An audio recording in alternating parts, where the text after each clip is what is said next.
નવસારી જ્યાં કમોસમી વરસાદની શુગર ફેક્ટરીને નુકસાનની ભીતિ, સતત વરસાદથી ખેડૂતોને ખેતરથી શુગર મિલ સુધી પહોંચવું મુશ્કેલ। કમોસમી વરસાદથી શેરડીના તૈયાર પાકને વ્યાપક નુકસાન થયું છે।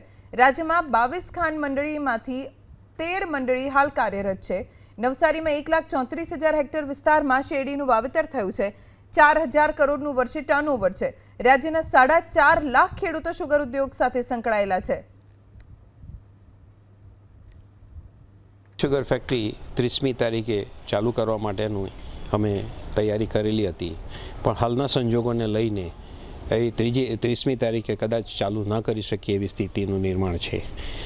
અત્યાર પછી 2 કે 3 દિવસ કેવું હવામાન રહે છે એના ઉપર શુગર ફેક્ટરી ચાલુ કરવા માટેના નિર્ણયો કરવામાં આવશે।